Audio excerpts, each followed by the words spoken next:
আকাশবাণী খবর পড়ছি সুস্মিতা সেন। বিশেষ খবর হলো, প্রধানমন্ত্রী নরেন্দ্র মোদী নতুন দিল্লিতে নেদারল্যান্ডসের রানী ম্যাক্সিমার সঙ্গে সাক্ষাৎ করেছেন। তাদের মধ্যে ডিজিটাল পাবলিক ইনফ্রাস্ট্রাকচারের ক্ষেত্রে উন্নত আর্থিক সুযোগ সুবিধা নিয়ে আলোচনা হয়েছে। সেশেলসের জাতীয় দিবসের সুবর্ণ জয়ন্তী উদযাপনে অংশ নিতে শ্রী মোদী আগামীকাল সেখানে যাচ্ছেন। সারা দেশে মাদক পাচার ও অপব্যবহার রোধে সরকারের গৃহীত পদক্ষেপগুলির পর্যালোচনা করতে কেন্দ্রীয় স্বরাষ্ট্রমন্ত্রী অমিত শাহ আজ নতুন দিল্লিতে নার্কো কোঅর্ডিনেশন সেন্টারের বৈঠকে পৌরোহিত্য করবেন। ন্যাশনাল টেস্টিং এজেন্সি পরীক্ষার্থীদের জন্য নিট ইউজি 2026-এর ফের নেওয়া পরীক্ষার প্রাথমিক উত্তরপত্রের ক্ষেত্রে আপত্তি জানানোর উইন্ডো খুলেছে।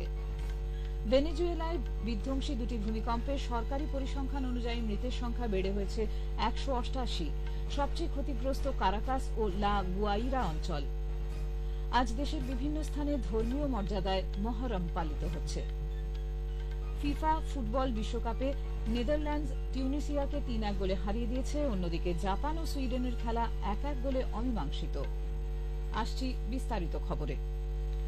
প্রধানমন্ত্রী নরেন্দ্র মোদী নতুন দিল্লিতে গতকাল নেদারল্যান্ডসের রানী ম্যাক্সিমার সঙ্গে সাক্ষাৎ করেন। রানী ম্যাক্সিমা রাষ্ট্রসংঘের মহাসচিবের আর্থিক স্বাস্থ্য বিষয়ক বিশেষ দূত হিসেবে দায়িত্ব পালন করছেন। সোশ্যাল মিডিয়ায় দেওয়া এক বার্তায় প্রধানমন্ত্রী জানান, কিভাবে ভারতের ডিজিটাল পাবলিক ইনফ্রাস্ট্রাকচার বা ডিজিটাল গণপরিকাঠামো ক্ষেত্রে বিপ্লব আর্থিক পরিষেবাগুলিকে আরো সহজলভ্য ও সাশ্রয়ী করে তুলেছে, মানুষের জীবনযাত্রা সহজ করছে এবং ব্যাপক পরিসরে মানুষের ক্ষমতায়ন ঘটিয়েছে। বৈঠকে তাঁরা সে বিষয়ে আলোচনা করেছেন। প্রধানমন্ত্রী আরো বলেন যে বিশ্বজুড়ে সহযোগী দেশগুলির সঙ্গে নিজেদের অভিজ্ঞতা ভাগ করে নেওয়ার বিষয়ে ভারত প্রতিশ্রুতিবদ্ধ।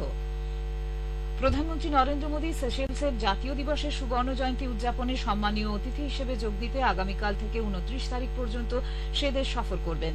বিদেশ মন্ত্রক এক বিবৃতিতে জানিয়েছে, এই উদযাপনে ভারতীয় প্রতিরক্ষা বাহিনীর একটি দল এবং ভারতীয় নৌবাহিনীর 2টি জাহাজ অংশ নেবে। সফরকালে প্রধানমন্ত্রী সেশেলসের প্রেসিডেন্ট ড প্যাট্রিক হারমিনির সঙ্গে দ্বিপাক্ষিক সহযোগিতার বিভিন্ন দিক পর্যালোচনা করার পাশাপাশি পারস্পরিক স্বার্থ সংশ্লিষ্ট বিভিন্ন আঞ্চলিক ও আন্তর্জাতিক বিষয়ে মতবিনিময় করবেন। এছাড়া প্রধানমন্ত্রী সেশেলসের জাতীয় পরিষদে ভাষণ দেবেন এবং সেখানে বসবাসরত ভারতীয় সম্প্রদায়ের সদস্যদের সঙ্গে মতবিনিময় করবেন। প্রধানমন্ত্রীর এই সফর দুদেশের মধ্যে শক্তিশালী ও দীর্ঘস্থায়ী বন্ধুত্বকে আরো সুদৃঢ় করবে বলে আশা করা হচ্ছে। সারা দেশে মাদক পাচার ও অপব্যবহার রোধে সরকারের গৃহীত পদক্ষেপগুলির পর্যালোচনা করতে কেন্দ্রীয় স্বরাষ্ট্রমন্ত্রী অমিত শাহ আজ নতুন দিল্লিতে নার্কো কোঅর্ডিনেশন সেন্টার এনকোডের 10ম শীর্ষস্তরের বৈঠকে পৌরোহিত্য করবেন। নার্কোটিক্স কন্ট্রোল ব্যুরো আয়োজিত এই বৈঠকে বিভিন্ন মন্ত্রক, রাজ্য সরকার এবং মাদক বিরোধী আইন প্রয়োগকারী সংস্থার প্রতিনিধিরা একত্রিত হবেন। এই উপলক্ষে Shri Shah narcotics control vision document 2026-2029 প্রকাশ করবেন। এই নথিতে মাদকজনিত সমস্যা সমাধানে একটি কর্মপরিকল্পনা বা রোডম্যাপ তুলে ধরা হবে, যেখানে মাদকের চাহিদা ও সরবরাহ হ্রাস এবং মাদকাসক্তদের জীবনের মূল ধারায় ফিরিয়ে পুনর্বাসনের উপর বিশেষ গুরুত্ব দেওয়া হবে। স্বরাষ্ট্রমন্ত্রী এনসিবি বার্ষিক প্রতিবেদন 2025 প্রকাশ করবেন এবং জম্মু ও গুয়াহাটিতে নবনির্মিত এনসিবি শাখা কার্যালয়গুলির উদ্বোধন করবেন। মাদক নষ্ট সংক্রান্ত এক পক্ষকালব্যাপী কর্মসূচিরও সূচনা করবেন তিনি।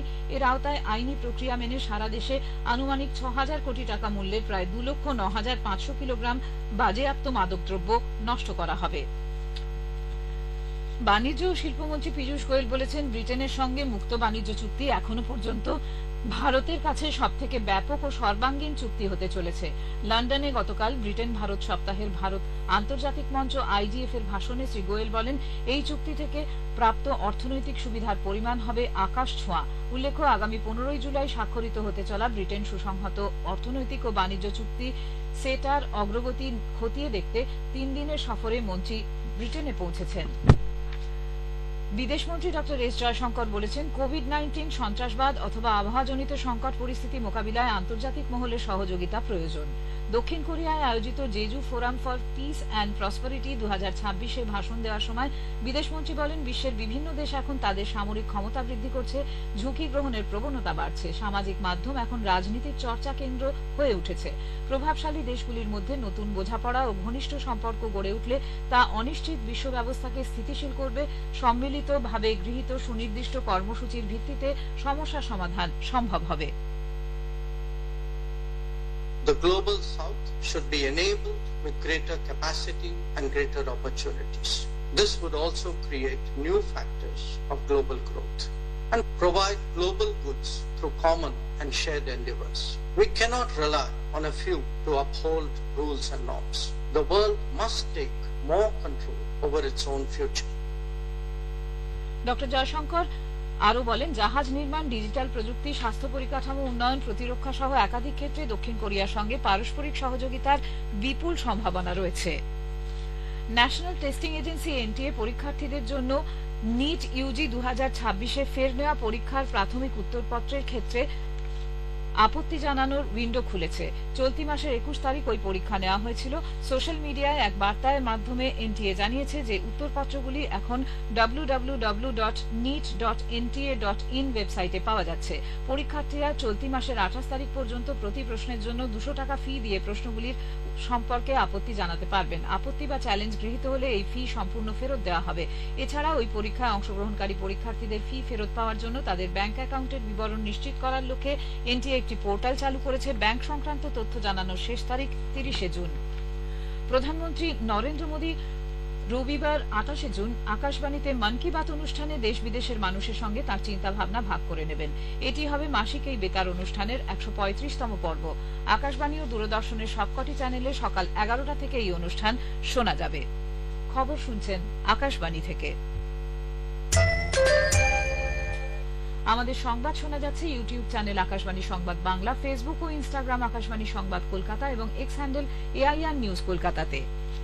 ভেনেজুয়েলার জাতীয় পরিষদের সভাপতি হোর্হে রদ্রিগেজ জানিয়েছেন যে দুটি শক্তিশালী ভূমিকম্পে মৃতের সংখ্যা বেড়ে 188-তে দাঁড়িয়েছে। এছাড়া 1520 জন আহত হয়েছেন এবং 200 জন এখনো ধ্বংসস্তূপের নিচে আটকা পড়ে আছেন। তিনি জানান, রাজধানী কারাকাসের প্রায় 160 কিলোমিটার পশ্চিমে 7.2 ও 7.5 মাত্রার পরপর দুটি শক্তিশালী ভূমিকম্পের ফলে অন্তত 2927টি পরিবার গৃহহীন হয়েছে।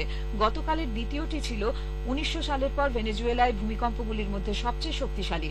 রাজধানী কারাকাসের উত্তরে অবস্থিত লা গুয়ারা উপকূলীয় অঞ্চলটি সবচেয়ে বেশি ক্ষতিগ্রস্ত হয়েছে এবং সেখানে হতাহতের সংখ্যা সর্বাধিক। রদ্রিগেজ আরো জানান যে মূলত লা গুয়ারাতেই 250টি ভবন ক্ষতিগ্রস্ত বা ধ্বংস হয়েছে। এদিকে ভেনেজুয়েলার ভারপ্রাপ্ত প্রেসিডেন্ট দেলসি রদ্রিগেজ জরুরি অবস্থা ঘোষণা করেছেন। জাতির উদ্দেশ্যে দেওয়া ভাষণে তিনি পরবর্তী নির্দেশ না দেওয়া পর্যন্ত শিক্ষা প্রতিষ্ঠানে পঠন পাঠন ও জরুরি নয় এমন সব কার্যক্রম স্থগিত রাখার কথা ঘোষণা করেন। এছাড়া তিনি সবচেয়ে ক্ষতিগ্রস্ত এলাকাগুলিতে সরকারি ও বেসরকারি স্বাস্থ্য পরিষেবা নিশ্চিত করেছেন। ভূমিকম্প পরবর্তী পরিস্থিতিতে ভারতের সংহতি প্রকাশের বিষয়টি ভারপ্রাপ্ত প্রেসিডেন্ট রদ্রিগেজ কৃতজ্ঞতা জানিয়েছেন। হরমুজ প্রণালী দিয়ে চলাচলকারী জলযানগুলি যেন শুধুমাত্র ইরানি কর্তৃপক্ষের চিহ্নিত জলপথ দিয়ে যাতায়াত করে সে ব্যাপারে সেদেশের ইসলামিক রেভলিউশনারি গার্ড কোর IRGCর নৌবাহিনী স্পষ্ট করে দিয়েছে।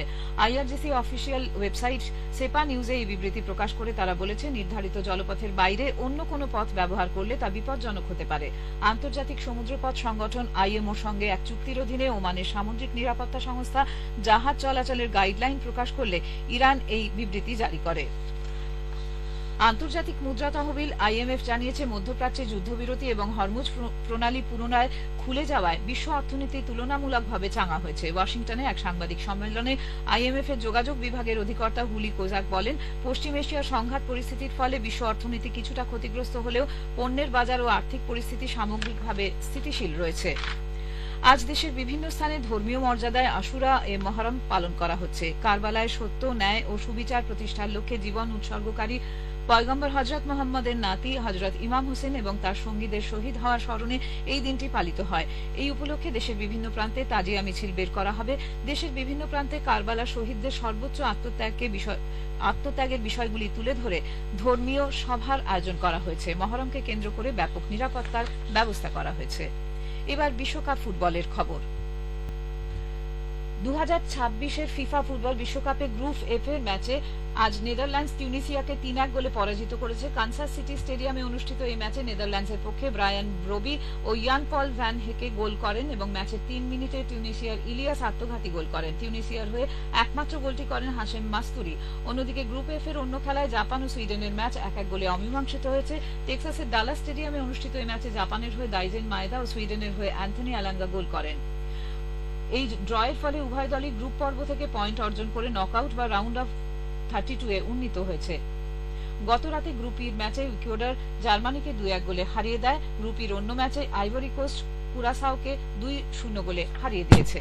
শেষ করার আগে খবরের বিশেষ কিছু অংশ আরেকবার।